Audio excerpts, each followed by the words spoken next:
Okay, so I think I'm finally live. Fingers crossed. Hopefully it works. That'd be good if it did work. Just checking everything.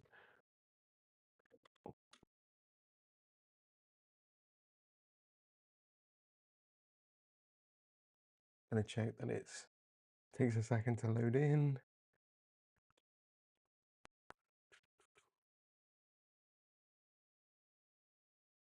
The suspense is killing me. Okay, it has loaded in. Brilliant. Okay, so I'm here. Fingers crossed. People join in. Gonna wait a second before people join. But if you do join and you're seeing this now, I hope you're doing well. Hope you're all good. Um, hope everyone's excited for the third stream of the week and the spoilers, the final stream of the week. But yeah, this week we're going to be talking all about the Age of Revelation week 4. So we've got 4 different books we're going to talk about this week. We've got the Book of Revelation. We've got Omega Kids. We've got Radioactive Spider-Man, and we've also got Wolverine, the Last Wolverine. So those are 4 books to talk about this week. Hi Lou, how are you doing? Long time no see. So yeah, just gonna give it a few minutes just to if anyone else wants to join. I don't want to have them have to try and catch up. So if you're in the chat and seeing this, let me know how your week has been. Have you got anyone got any plans for Halloween? Considering today is the Halloween Eve. So let me know about that. And yeah. I guess speaking of Halloween, um I have a video I do have a video planned, like a Halloween special video, a spooky special video I'm calling it.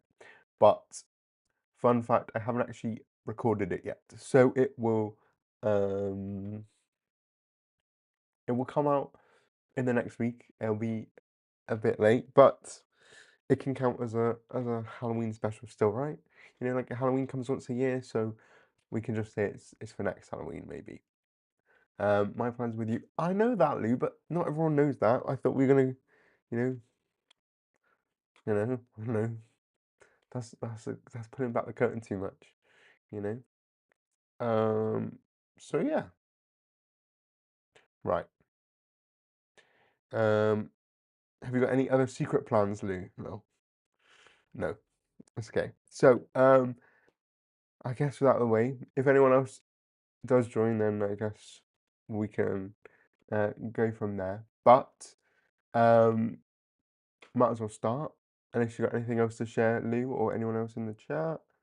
Um, yeah, and I can start. So I always forget there's like a bit of a delay. So yeah, sometimes that's why there's a bit of a pause because I'm like, obviously you haven't seen what I've just said and it's the waiting. But anyway, might as well just get right into it. And I also just want to say once again, I'm not wearing an X-Men shirt. Maybe the streams are the place where I wear my Marvel but non X-Men shirts. Like Guardians of the Galaxy, because obviously the X-Men don't really have much to do with the Guardians of the Galaxy. But yeah, there we go. Okay, so might as well get stuck right into it. Spoilers, obviously. So I suppose if anyone watching this, if you have read the books, you can join in with me. Let me know how you've felt about the books as we're going through. If you've got any ideas or theories or what have you.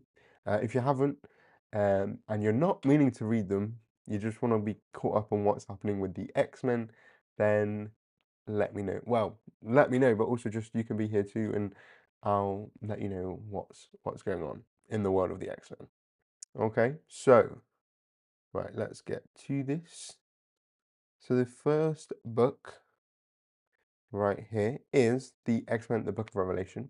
Okay, so this book is written by Jed MacKay without by Netho Diaz. So it's essentially by the people who are leading this event, really. Jed MacKay, he's the main writer, and Netho Diaz, well, he's the one that designed this look for Doug anyway, which is what it is. You know, it is what it is. I'm not personally a designer myself, so I don't really know if I can comment on that. But anyway, so this book is basically it's a cool book, I'd say. I think if you care about the main story that we've seen so far in Age of Revelation Overture and Amazing X-Men, you probably should read this too because it's just the point of view of the villains, really. Um, it's sort of set right after the events of Amazing X-Men issue 1, and it starts with um, Revelation addressing the mutant crowd in Philadelphia because for some reason Philadelphia is Philadelphia was where the X virus first started, and so now it's the new it's the capital of the Revelation territories. So it's not so sunny in Philadelphia anymore, I guess. No, but so they're in this the mutant capital, and he's addressing all the people. It feels very much like the Storm's speech on Krakoa with everyone going mutant, and that I don't think I included any panels of them doing that, but it's there. So it's like a very much a mirror situation with that. And he's telling the people, oh, one of our choristers, because in essence, Revelation has this inner circle. They're called choristers. They are mutants with the ability to boost other mutants' abilities. Um, so, as you can see here, we got Fabian Cortez, who was his first. We got Cora of the Burning Heart, who's originally from Morocco. She was in the X-Men Red Book.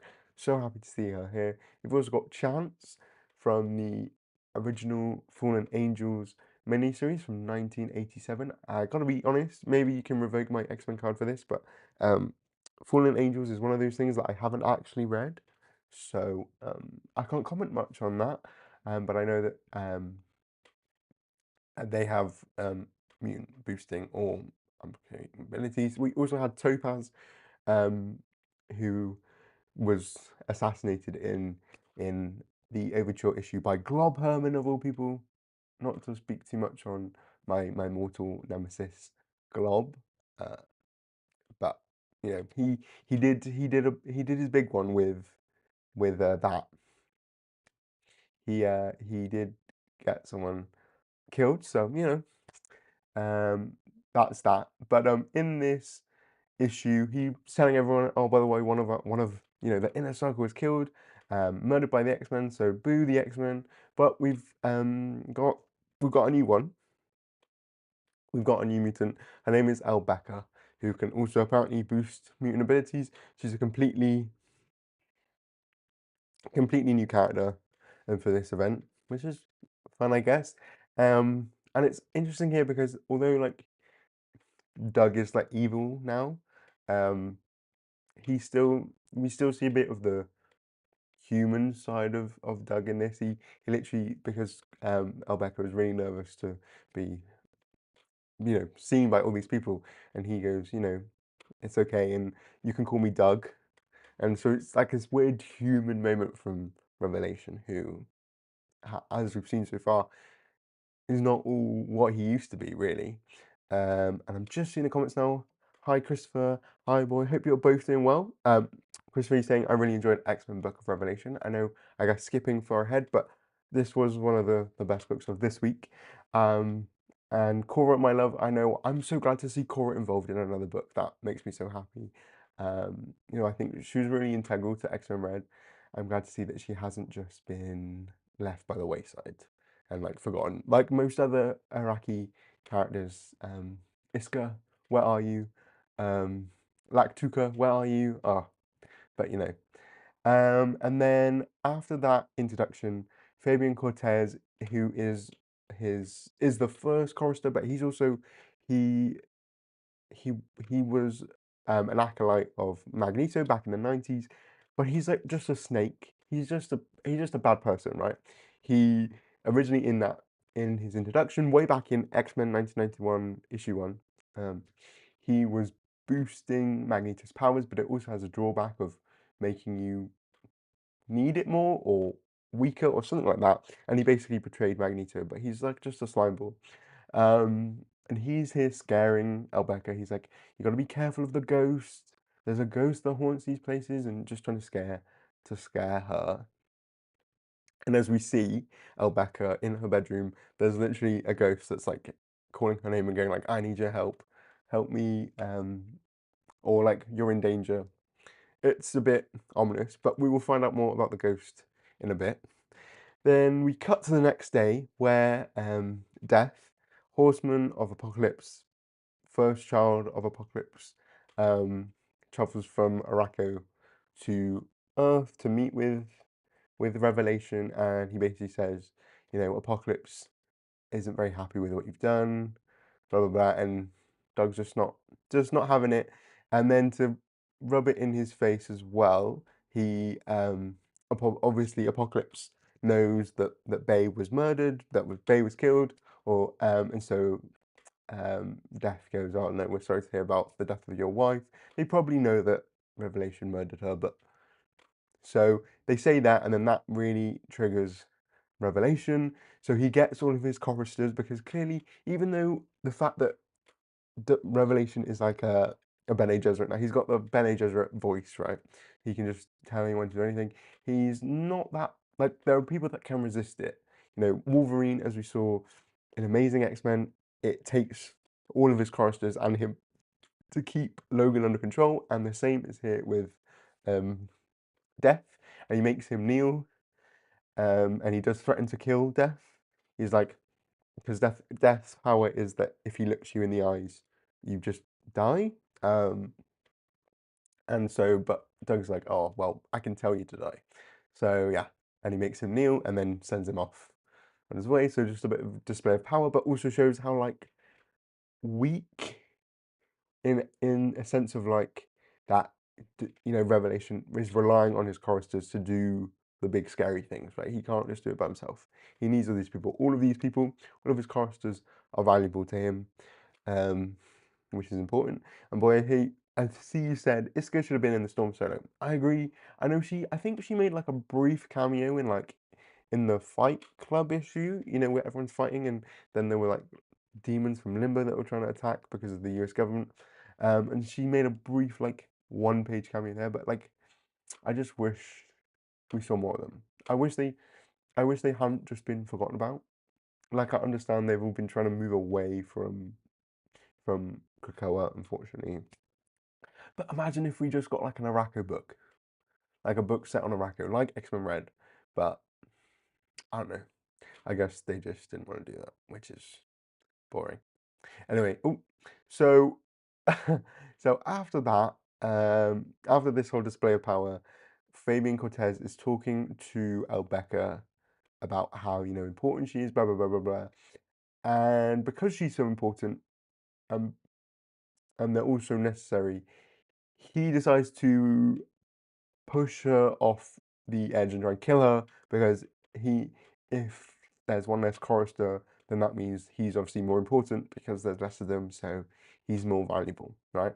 But this is sort of flawed logic because Revelation clearly needs all of his choristers, so the fact he's trying to take out one is just not, the math isn't mathing. But that's Fabian Cortez for you. So he literally is trying to kill like a 12-year-old.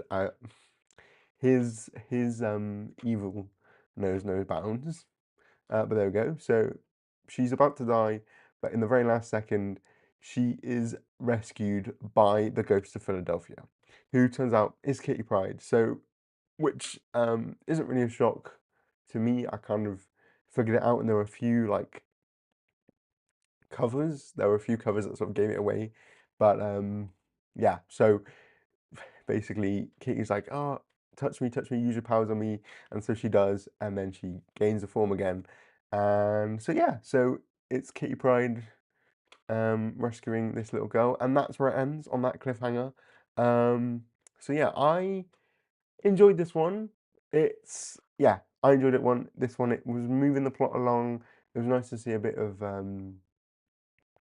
interiority from Doug and like the just the villain side of it all. That was quite interesting to see and to read. Um, Also, it's interesting to have Kitty here. I don't know how she's become a ghost. Maybe it's something X virus related, which we'll get more into in some of the other books. But I think I also think it's actually kind of smart to have Kitty in this book. Obviously, going to probably be opposing Revelation, particularly because in Doug's first appearance, way back in New Mutants, like his first friend was Kitty Pryde. So, like, I guess this is a cool inversion of that, where they were friends first before he joined the New Mutants. Um, so I guess it'll be interesting to see where this goes. But yeah, I enjoyed this one. It was nice to see Death as well from Morocco and Cora. And yeah, yeah, this was a good one. This was strong. So yeah, that was my feelings on, yeah. This is where the story goes. And I'm just saying, you said, at no point did I know where this story was going to progress as you summarize it. Yeah, I should have had the page before she gets thrown off to keep the surprise. But yeah, so basically, to sum it up in short order, Doug has this new chorister, Albeca. She gets introduced to everyone. Fabian Cortez is jealous that there's a new person on the block. They all they meet Death, the horseman of Apocalypse, the child of Apocalypse. They threaten him, blah blah blah, and then Fabian Cortez gets so jealous that he throws Albeca off the building, and she's rescued by a ghost who turns out to be Kitty Pryde.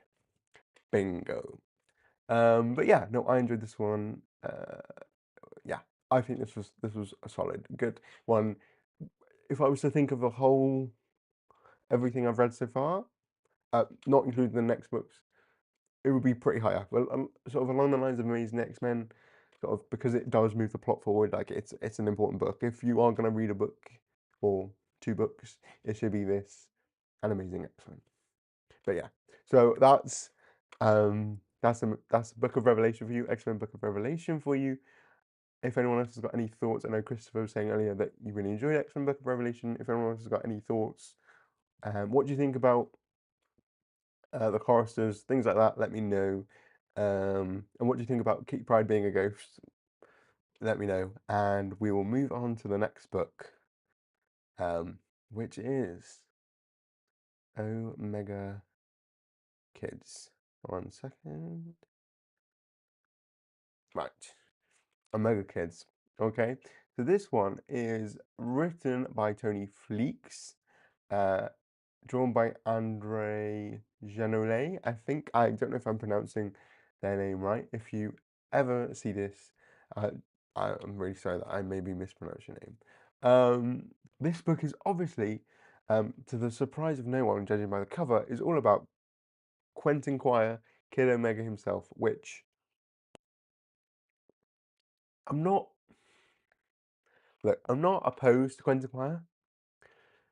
Like but I'm not a fan of Quentin Quire. Like I'll read a story with him in, but he's not usually a selling point for me. If that makes sense. He's again, I hate Glob way more. I hate Glob way more than I hate Quentin. I'll give him that. But he's in my least favorite characters. Sort of. He just I don't know. He doesn't really appeal to me, but I understand the appeal, right? So, what he's saying, I've heard good things about Omega Kids. I didn't expect to have any appeal, but I'm intrigued, and that's what I was getting to. I may not really like Quentin Quire, but I really enjoyed this book as well. So, essentially, this book opens. Oh, on the wrong one. This book opens with this mother. Her son has been babbled. So, as I was talking about, I don't know if I mentioned it last week, but essentially, Babel's Revelation can do this thing where he literally makes you forget all forms of communication. So you can't speak, you can't, you can't speak any language, you can't communicate with sign language or anything like that. You just physically forget how to communicate with anyone, which is sounds pretty hellish. Like, yeah. So there's this punishment that makes you just forget all that. And this mutant's child has been the woman in the left-hand side. It's her son, and so it looks like her and her husband have teamed up with a bunch of other mutants, and they've got this plan to kill Revelation, obviously as like a retaliation because even though it's portrayed as a utopia, it's clearly not a utopia for everyone. All right, and so we see that them setting this up, and yeah, we can see um, her son there that she's talking to. Obviously, he can't respond because he doesn't know nothing. She's got this gun, and she is ready to snipe Revelation. It looks like in the pages of Age of Revelation Overture when he's talking to Psylocke. But then suddenly it turns out that all of that woman was seeing was just a psychic illusion, and then she suddenly stops breathing. She can't breathe, and it turns out it's all because of Quentin Quire and his Omega kids, right? So they literally found out this woman was a traitor somehow. Well, I guess because they're telepaths. Found out this woman was a traitor and then made her go along with the plan in her head. So they literally watched her play it out. Like she played it out in her mind, and she thought it was obviously happening, but it was all just a psychic illusion. And then they killed her because they knew what she was what she was planning to do, which is like, whoa, okay. And then we meet the new four kids, the main four, and Quentin calls these they're like they're the Omegas of the Omega kids, right? These are the best of the best. So we've got trying to read their names here. We've got Curtis, we've got Nell, we've got Ayla, and we've got Bailey. And I do appreciate their designs. They're all a little different. They've got different specialities with their powers. Curtis does not speak verbally. You know, Nell has got horns. Ayla doesn't have any eyes, quite a lot like Blindfold, and Bailey is eye, and seems like a bit of a psychopath. But yeah, so top of the class, and basically Quentin's like, right, we've gone through this, but there was a problem. Can anyone tell me what the problem is? And essentially, they mentioned that even though this was a psychic projection and she didn't notice, there were these little. If you look in the top left corner of the page here, you can see there's like a pink glitch sort of thing, and you can see it again on not this page, the one before. There's a pink glitch down here in the bottom, and essentially Quentin says like we can't be having these little glitches because then if they realize it's a psychic illusion, then it might not be, the mission might not go as planned. And and then Curtis is like, oh, I'm really sorry, it was my fault. I was really hungry. Can we have food? Um, and so Quentin goes to the kitchen to make food, and he sees Phoebe Cuckoo of all people. So yeah, some of the Stepford Cuckoos are alive. Though it says here that she's 1/3 of the cuckoos. So we're back down to three. Um,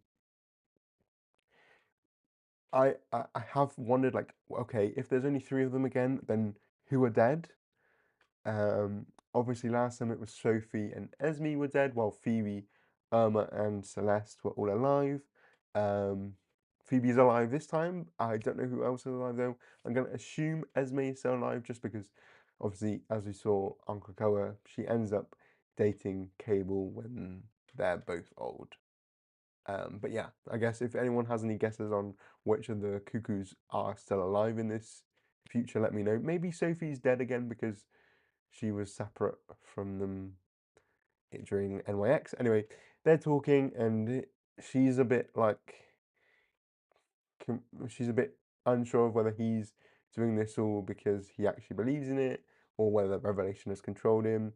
And Quentin just seems a little different now. He's not as F you as he used to be. So yeah, they have this nice little chat while he's making food, but he was like, "Oh no, don't worry, I have everything under control. I'm the teacher, blah blah blah. I'm a mega. Um, and he takes the food to the kids, and it's all like happy days while they work on things. Um, but then, and this is really the main twist, at the very end of the book, turns out that none of what happened. I mean, we don't really know what was real and what wasn't, whether the original thing was real. But this entire sequence with him going to the kitchen and making them food and speaking to Phoebe wasn't real. They literally have him in a psychic projection and he doesn't even realize it. And clearly, wherever they are is not that well looked after. So I have a feeling he might be in a psychic illusion for quite some time. But then this mustn't be no. But then I guess I don't know. There's a lot of questions because obviously he was fully, aware of things in the first in Overture when he located the X-Men. But yeah, basically all the kids have done a whammy on Quentin Quire, and he's actually the one in a psychic trap, and he doesn't realize it, which is really interesting. I think and a fun play on like, oh, I'm Quentin Quire, I'm the best, I'm Kid Omega, blah blah blah, and like he's being fooled by four kids, one of the which is 8 years old. So yeah, that was a good twist. Like I didn't see that coming. Um, so yeah, that's that one. Um, so yeah, these four kids have literally got an Omega level mutant under their spell. As I said, I'm not too sure where the the lie begins and where it ends, but that this was a twist that did actually get me. Like I knew Kitty Pryde was the ghost, but I didn't expect Quentin to be in a trap like this. So yeah, but also it's like, what are they planning? That's the that's the other thing. Like, are they like the good guys in terms of like, are they working against Revelation? I'm not too sure. But yeah, I thought this was really good and surprised me. So there we go. And anyone's got any thoughts about um Omega Kids? Let me know. Boy, after my summarization, have you got any thoughts? Any feelings? Um Let me know. And Christopher, you said, I really wish that they would have switched out Aunt May from Mary Jane at the end of Radioactive Spider-Man. Interesting. Yeah, I mean, and we'll get to Radioactive Spider-Man is next on my list, so I might as well um, jump into that now. Yeah, let's just jump into it now. And if anyone else has any thoughts on Omega Kids or what this means for the book, I will say we know that in issue 2 of Omega Kids that Rachel Summers Ascani is going to be um in the next issue, so that's gonna be interesting. Um, it would have created a more compelling story plot going forward. Fair point, Christopher. Fair point. I see what you mean. Yeah, yeah, yeah. Well, it would definitely create more drama, and we'll get to that right now. So, as Christopher was talking about, Radioactive Spider-Man, obviously, not an X-Men book, but because it's involved in Age of Revelation, I'm going to be talking about it. We have, so this book is written by Joe Kelly, um, and with art by, I cannot remember. That's really bad of me. Let me just quickly get that up. Oh my gosh. See, I usually have it on lock and I just don't remember. Um, Kev Walker, that's it. That's it, Kev Walker. Now, fun fact about Joe Kelly, he's the current writer of Spider-Man, so that I guess that makes sense. But he also has previously written the X-Men in the 90s, very briefly, and in his team, it was like the post Operation Zero Tolerance era. So if you think X-Men 97 and Bastion, after all that was resolved, that's when Joe Kelly was involved. And he so on the team it was, I guess it's quite infamous for having Maggot, Marrow and Cecilia Reyes on the team, and that will slightly be important in this book. So with Radioactive Spider-Man, and Oh, actually, boy, I just see your comment here. I feel like Quentin should be able to tell as such an experienced Omega, but it's whatever. See, I get that, but I also can kind of understand because, like, Quentin's the type of person to be. It feels in character for him to be so short of himself that he misses the signs, you know? Like, I feel like he's just so sure of himself and so sure of what he's seeing, like, he's not noticing the other side, unless he is and he's playing them. But I don't know. I see it. I'm like, well, yeah, he should because he's so powerful. But I can also see him being that type of like cocky, and so he just overlooks the little things that give it away. Um, but yeah, I'm interested to see how this plays out. Anyway, back to Radioactive Spider-Man. So opens with someone. I'm not actually sure who this is. I'm not sure this is an actual uh, an already established character, but he essentially um, starts a sort of attack in New York, and then a bunch of the PDC come in, who I'm assuming I don't actually know what that stands for, but anyway, these mutants that are trying to stop him from doing what he's doing, and then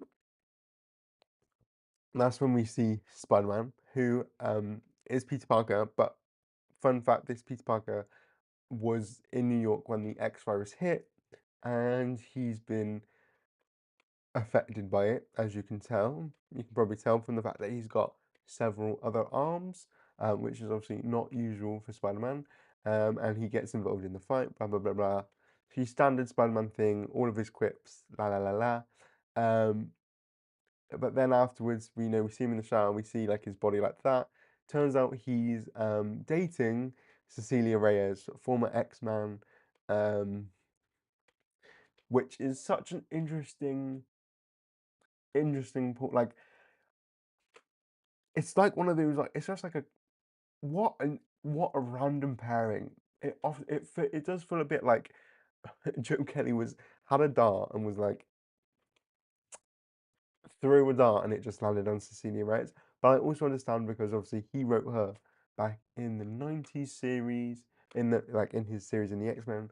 So I appreciate seeing Cecilia um in the book. And it's an interesting pair. I wonder whether Cecilia would whether they might get together in the main book, 10 years earlier.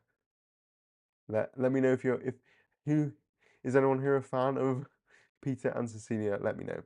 Um, but basically, yeah, they're together, which is how they ended up together. I don't know, but that was a fun little pull. Um, basically, because of the X virus, he's he's very unwell, and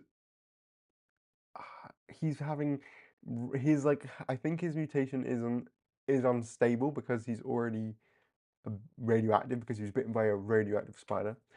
And so for some, I didn't really get why this was being done, but he's essentially getting bombarded um with the radiation. So I think maybe X virus has made him unstable in terms of like his genetic code and it's killing him.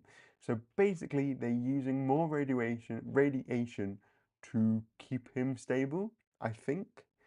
So essentially yeah, he's just being bombarded with radiation all the time to keep him alive. And but he's also like not doing very well. Like he keeps bleeding from his nose, and he's coughing, and he's bleeding from other parts. Um, but Cecilia's okay because she's got the shield. That like, her power is the force field, so she can, and she's a doctor. So she's probably the best person to help him with this. Um, just going back to the comments, I understand how he wouldn't assume they'd be doing a second circuit, but as a student of Xavier, I feel like even if he didn't expect them, he'd be aware of someone being in his head. Yeah, I get you, I get you. I'm curious. Maybe that will be another twist, is that he knew all along, like he was playing them. You know, I don't know. I don't know, because it did mention when they were talking about when back to America Kids, when they were talking about the original show doing the psychic illusion for the woman, they were like, well, if you're not careful, they'll notice and they'll play along with it. So maybe that was just a hint that he knows as well. But then I don't know. We'll see. We'll see. But back to Radioactive Spider-Man. Oh, and Cecilia got to have the worst taste in men ever. Ooh. Um, there's like another raid going on, so they get into the fight. This, and can I just say this? Look, I know Cecilia really has hadn't had an X-Men outfit really. She's had the basic one, but this is bad. This is a bad outfit. I just don't like the goggles. Like, what in the Doctor Octopus is that? And it's all like chunky. Like, it's. I'm not feeling it. I mean, I love to see her doing some superheroic stuff because oftentimes she's just put aside as like, oh, the Doctor, and she doesn't really want to get involved. So yeah, but that's whatever. And then so yeah, there's a raid going on, and they are trying to stop these people from breaking into this vault. And then one of the people gets eaten by this like dinosaur-looking creatures, and you're like, oh my god, what is this? What is this? This purple creature. Oh my god, it's Barney the dinosaur. No, yeah, sorry, that's so disrespectful because it's actually, drumroll please, it's actually Aunt May. What? Yeah. So I guess Aunt May was also infected by the X virus, and it's made her turn into a giant dinosaur creature, which is I were not gonna lie, Joe Kelly, you did gag me. I was surprised, very surprised. Um, and she clearly is she's not in her right mind. Which honestly, if I'm a giant dinosaur like that, neither would I. But yeah, so she is some crazy giant mutant creature.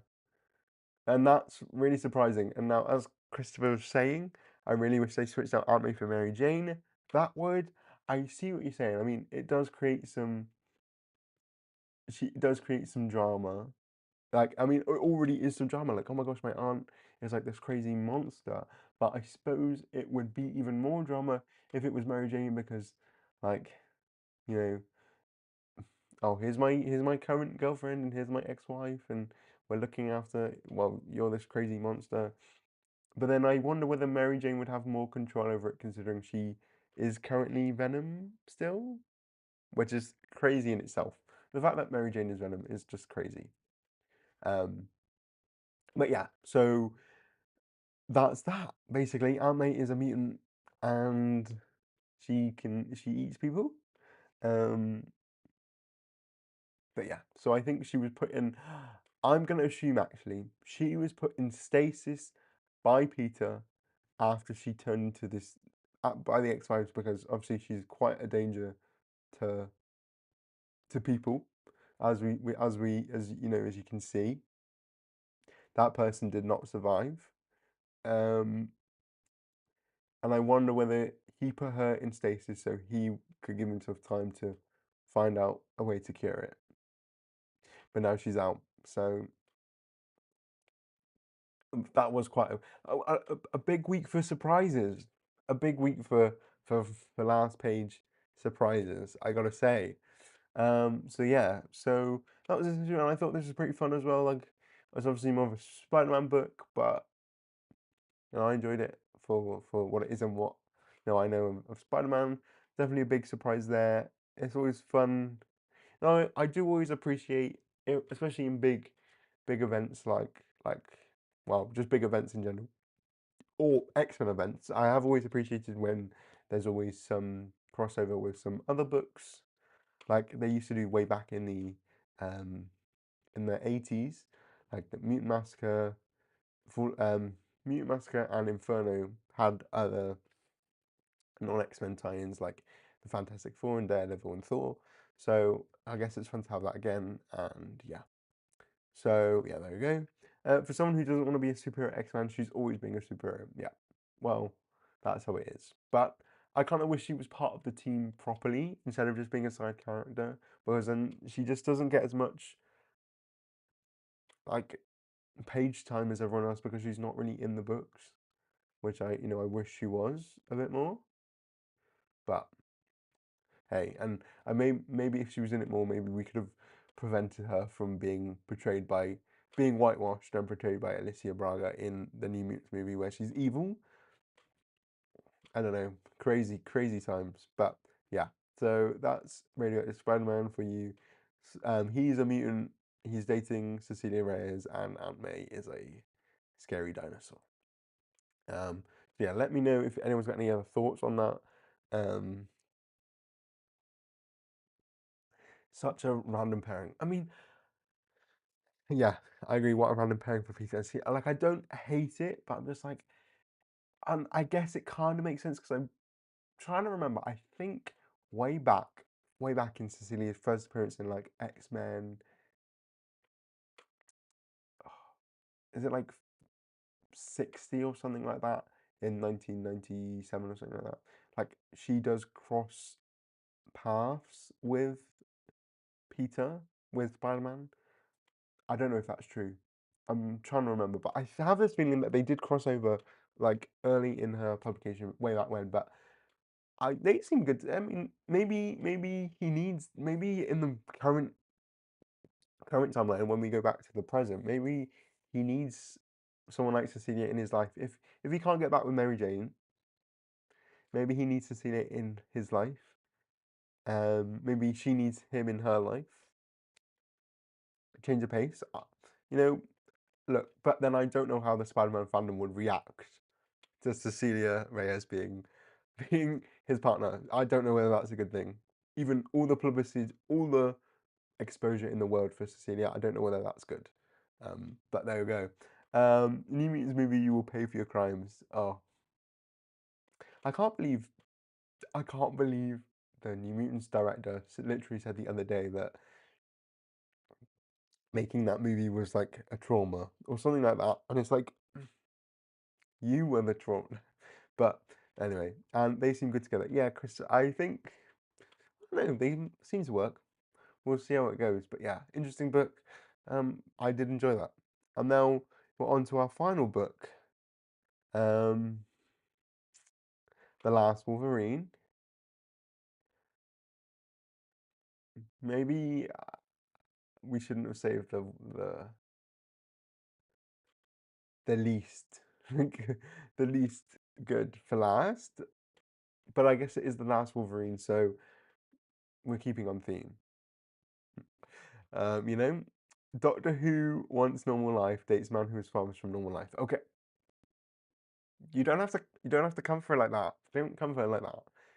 Because deep down she doesn't want a normal life. She had to give up on that normal life years ago when, you know, everything happened. So if she can't have the normal life, she might as well just go for the furthest thing from that normal life. You know what I'm saying?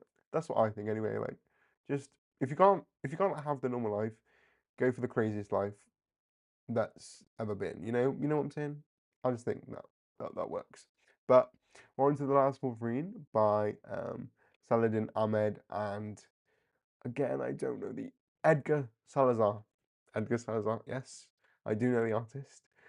And so essentially, um, in the Age of Revelation future, 10 years into the future, we have a different Wolverine. We have the wonderful Wolverine, who is, as you can tell, is obviously not Logan, because Logan is currently being the Angel of Death for Revelation, so it's not him. But this is Leonard, the Wendigo, who's the wonderful Wolverine. So, in essence, in the current Wolverine series, which is by Saladin Ahmed, um, Wolverine came across this like young teenager who'd been turned into a Wendigo. I can't remember if it was because he was bitten by a Wendigo or he ate like human flesh. Like, I know the whole legend of it is that if you eat, if you engage in cannibalism in Canada, you get turned into a Wendigo. I can't remember whether he himself did that or whether it was brought upon him, but we do get a bit of a flashback in the story anyway about how I was a kid in trouble just like you. I was lost in the wood, and the curse of the Wendigo turned him into a thing. So yeah, so basically he originally was mindless, and then Wolverine bumped into him, and he basically helped him like gain control, and he has been his mentor. And then it turned out he could control the Wendigo, and he could turn back into a normal boy. Um, but then we see that. Sorry, I was going to burp then. But a few years into the Age of Revelation, um, nope, sorry, Leonard tries to talk to Wolverine. Is like, yo, what's happening? What's happening? And obviously Logan's just under the control of Revelation. He's not speaking. He's very quiet these days. He's the strong silent type, and Logan literally just stabs him and throws him off a building, and he didn't speak to him again. So their relationship, yeah, didn't go very well. But it is what it is, and he moved on. Oh, okay. So spoilers. So yeah. Anyway, so that was in the past. After he's saved these people from this burning fire, the wonderful Wolverine decides to visit some friends who live nearby, and these friends are Nightcrawler. Wait, Nightcrawler. And you might be like, Nightcrawler? Yes. That's Nightcrawler, everyone. That's Nightcrawler without the blue fur and the three fingers and the tail. I rebuke it. I rebuke it. That's talk about Halloween scary. This is scary. This is it's like obviously he's older as well, but like oh like we've seen what human Nightcrawler would look like in the past, I think in Excalibur, and he looked hotter than this. Like he just, it's just, it doesn't, it doesn't fit. It doesn't. It's not right. But yeah. So Nightcrawler has been turned into a human because of the Age of Revelation, and it also turns out that so that Kurt in the current Uncanny X-Men run, Kurt went and saved this little girl from getting run over, and then the mum of that child, Mackenzie, was like, oh my god, Nightcrawler, oh my god, and she loves to talk good about him. And then he visits her one time, and he was great with the kids. So clearly, 10 years in the future, they fall in love, which is just I don't know. I don't know if I care about this OC enough. This Gail Simone OC enough to care. Because really, it should be his sister. No, it should be Amanda. Really, not this human woman. It should be Amanda or who else has he dated? Anyone but this woman, literally. But anyway, so yeah, and we find out that I can see here Lee saying, why does Kurt look like that? Kurt looks like that, I think, because of the X virus that it's just transformed him into being a human. Um, that doesn't. I don't understand how that works though, because it was very clearly stated that the X virus does nothing to mutants. If you're already a mutant, it shouldn't really affect you. But maybe it did, I don't know. Um, and also, actually, I think this kid is not her kid, it is their kid together. So this is Nightcrawler's child, um, which is interesting. But there you go. And we also learn as well that this is all set in Canada because, or at least the Wendigo, the wonderful Wolverine, Leonard, is based in Canada because the X virus has made him start to lose control of of of his like Wendigo nature, and he might get, he might start eating people, which is obviously not good.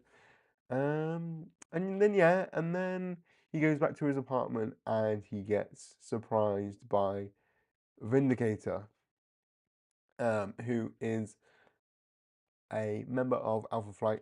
If anyone knows of Guardian, you know he's wearing he's like the Canadian flag suit. This is his wife, Heather, who has led the team in the past, and she's kind of a terrible person as well. Also been through some stuff. But yeah, Joe goes into his apartment and is like, I've got a way to save Wolverine, and that's it. Yeah, so that's how it ends. She's like, I know a way to save Wolverine, and he's like, Vindicator, and then that's it. So yeah, that was that issue.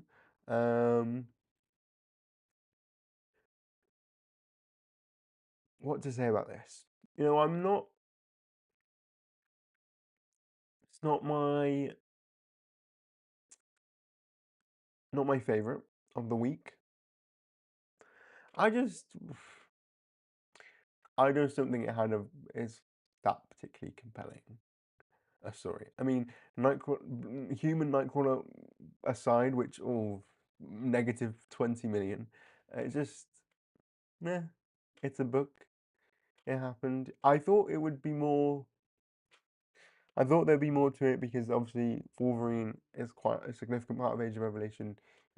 He's being mind controlled essentially, but I don't know, didn't really hit the same. So yeah, so that's the last Wolverine for you. Um, Let me know if anyone has any other thoughts, any other feelings. If anyone has any feelings towards whether I don't know, just any thoughts in general. Also, it's just weird as well. Just to go back to Human Cut. If you look here, he's also like it's the fact that he doesn't have a tail, but he also has 5 fingers. Like how also why is he wearing his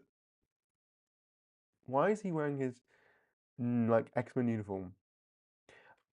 But my thing is, I wonder whether he can change into being Nightcrawler because the cover to issue 2 has Nightcrawler on the cover as Nightcrawler, unless that's like a bait and switch. But like, why are you in the house just wearing your X-Men uniform if you're not a mutant?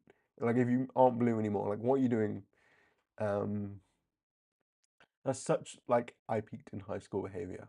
Oh yes, I'm gonna wear my X-Men costume around the house. um, so this is a sad day for Kurt. This is a sad day for Nightcrawler stands everywhere. Like our fave is washed up. One of my faves is washed up. So why is he using the Wolverine mantle? Well, I guess it's just sort of to honor Logan, I guess. And because obviously in the current story, like Logan was the one to save Leonard and like help him like gain control of his flesh-eating urges, you know. So I guess he owes it to him like that, and he was like, as you can see in this thing, he was sort of like, you know how like Kitty Pryde and then Jubilee and like Pixie and all those, you know, they were like being mentored by Wolverine. I guess he was sort of like that, but he took it a bit more seriously. Plus, obviously, Laura at the moment, boy, I'm not sure if you're aware, is actually Sabretooth. She's got the Sabretooth mantle. She's also on the side of Revelation. So the Wolverine mantle was just there for the taking, I guess. I mean, I think it's an interesting concept, you know. I'm like, oh, okay, yeah, you know, I think it's interesting to have like a character that's, you know, that's got this. I think this is, I mean, it's not anything I've read before with like a child Wendigo that's that good, but I don't, nothing really jumped out to me. This book happened, yeah, and I guess it says a lot that the thing I can talk about most is the fact that Nightcrawler is no longer blue. But yeah, so that was the last Wolverine. Um,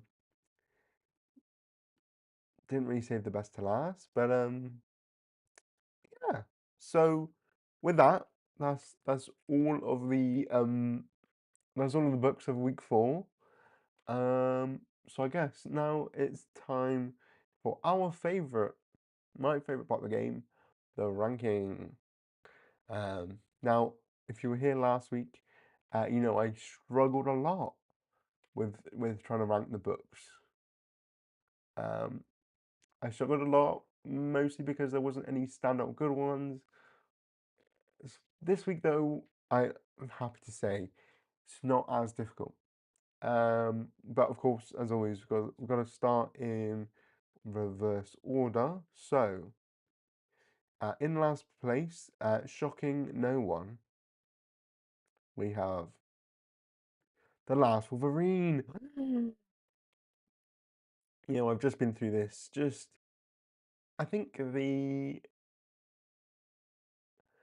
this this book, interesting concept, and I think someone that isn't,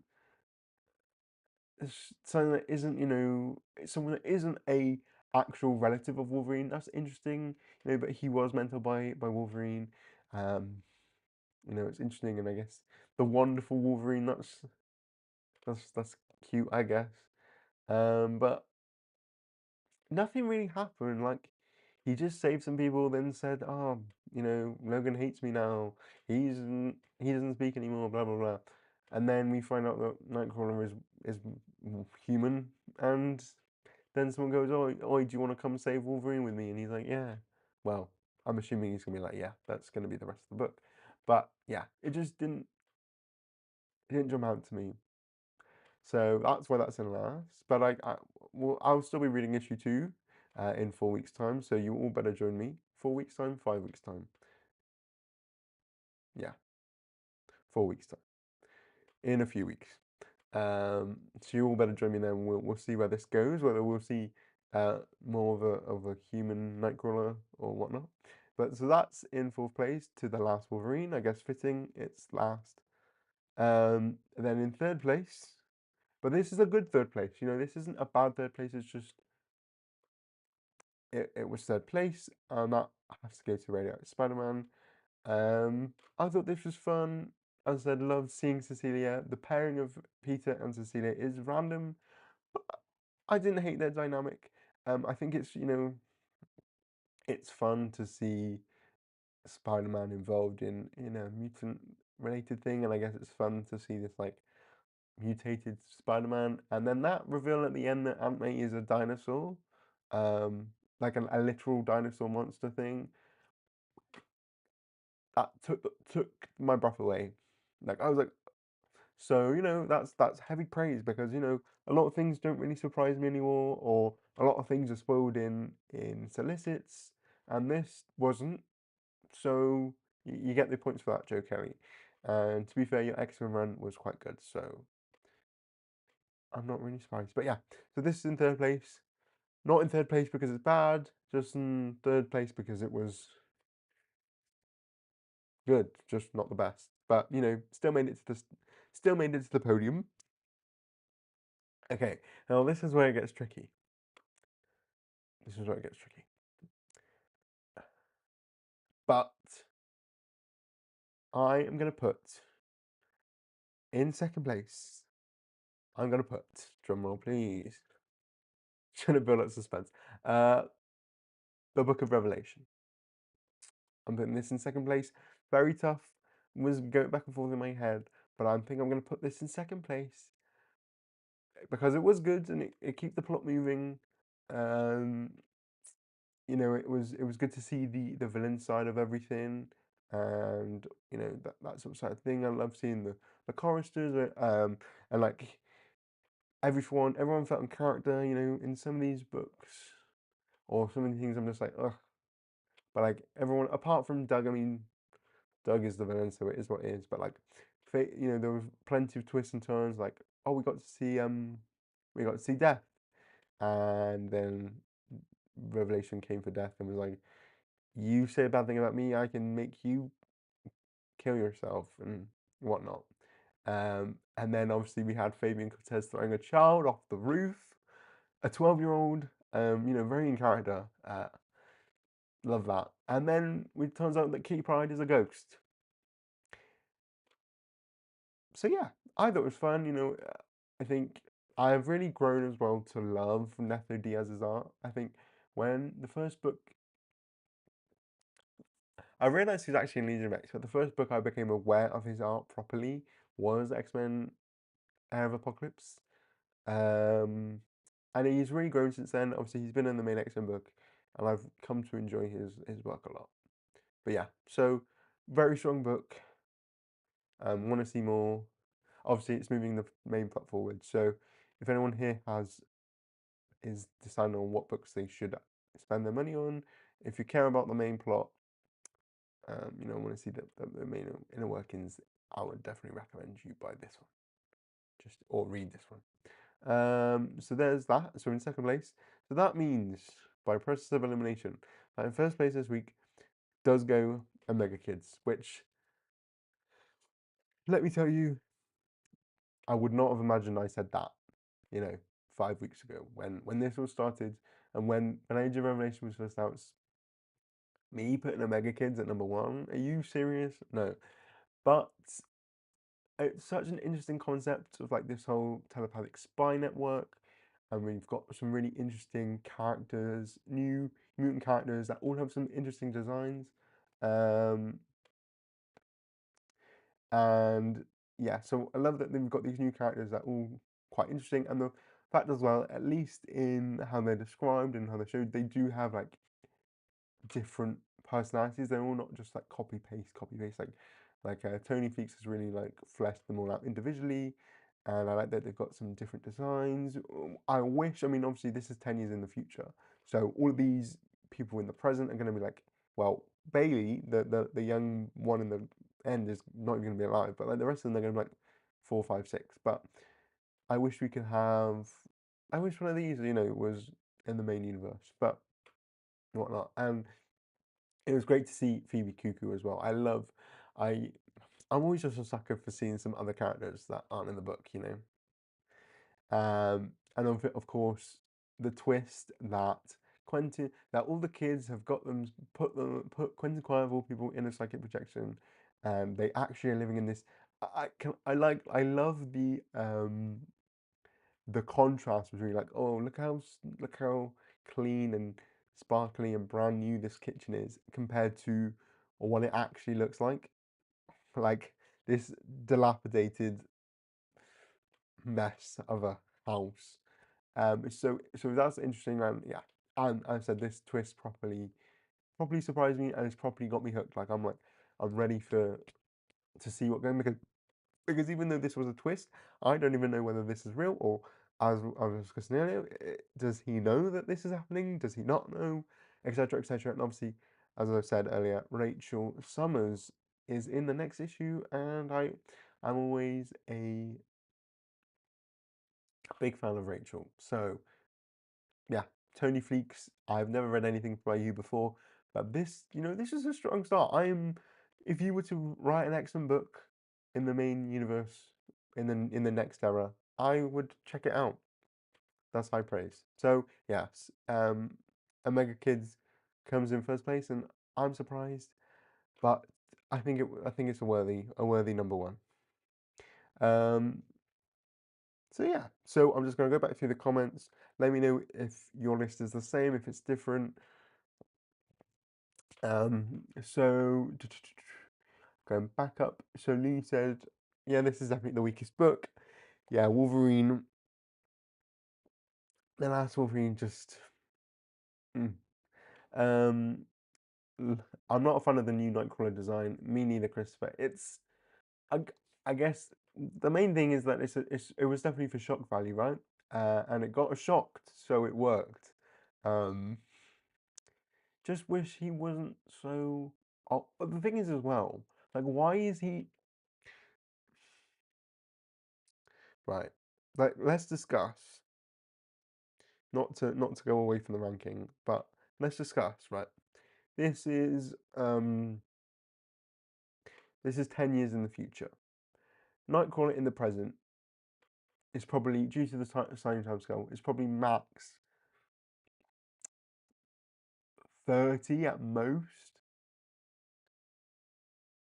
Like, I feel like he's a similar. I feel like he's a similar age to Cyclops, and maybe a little bit younger. And he turned 21 in like 19 in that one, in that one annual where Wolverine gives Nightcrawler a gift of his face. Um, that's when he turns 21, right? That's in like 1980. Oh, it's probably like 1978 or something like that. So like, he really can't be like. He's probably like 30 in the main timeline. So he's like 40 here. Why does he look old?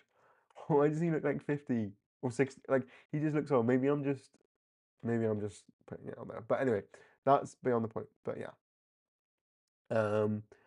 Lots of this book happened just cause lately. Well, boy, you said it, not me. But yeah. Um, struggled a lot. I did, Lou. I did struggle. I'm on the Quentin knows they're in his head and is letting them believe they're in control as a test, practice, train. Yeah. Yeah, I think I didn't think that originally, but after having this conversation, after having this discussion, um, I'm also of that belief now, I think. Yeah. Yeah. It makes the most sense, but then again, like I can't tell. Like I feel like there's just several options that it could be that there's equal opportunity for it to be, and I think that's I think a sign of a good comic, of a good story in general, when you know there's a twist and then there's certain ways it could go, and any of them seem like they could make sense. Like if he doesn't know, I would, it's possible. So like I think it's a good story when you've got several different ideas and it could go either one. And yeah, I think it's the only book with a plot that doesn't feel pulled out their ass.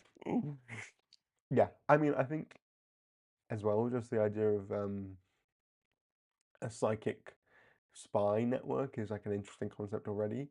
But yeah, it's definitely a strong, yeah. It's got a good interesting plot, and it's not, and credit to it, it's also not the main plot, but it's actually still interesting. Where I feel like some of them, like the ones from last week, some of them are a bit, yeah. So there you go. Yeah. So that's everything. Great show. Thank you for that, Christopher. Thank you for joining me. Has anyone got anything else they'd like to share for this week of the Age of Revelation? And while I wait, in case there are any comments, the next live stream won't be this week. It will be maybe either, oh, maybe either Monday or Tuesday. I'll try and get it out before next week's books. Obviously, we'll have finally caught up. So yeah, it'll probably be Monday or Tuesday because Wednesday is then the next week of books, and we'll have finally caught up. So this will probably be the last week. Oh, well, no. Well, probably next week will be the last week where it's 2 in 1 week, and we'll just go back to 1 because I'll have been caught up. And yeah, so thank you everyone for joining me. Really appreciate it. Hope you've all had fun with me discussing the comics. I'll make sure I put the link to the next one a day or so before, so you can be prepared. But yeah, so interesting. Now that we're 3 weeks in, 4 weeks in, I suppose. Not my opinion on the whole event as a whole um hasn't really changed. Not gonna be in my top 10 events. I'm not actually too sure where I'm gonna put it. But a stronger week than last week. Maybe even a stronger week than the first week. This might be the strongest week of them all in like a cumulative sense. So, we're going up, I guess. But yeah. And to be fair, I enjoyed some of the books from the week that has just come out as well. So, but you know, that's for next week. That's for the next stream. So yeah. And well, I'm going to leave it on this comment. My comment for this week is Marvel, please bring Monet Jubilee and Sync back. The kids miss them. I agree. I mean, I know Jubilee and Sync just showed up in one of the Marvel Unlimited comics, but Monet is still maybe in prison. It's crazy. Bring them back. Bring them back. But yeah. So with that, thank you everyone for joining me with this live stream about Age of Revelation. As I said, the next one will be sometime early next week. I'll see you all there. Thank you again so much for joining me on this stream. Hope everyone had fun. And I'll see you all again next week. Bye everyone. Thank you.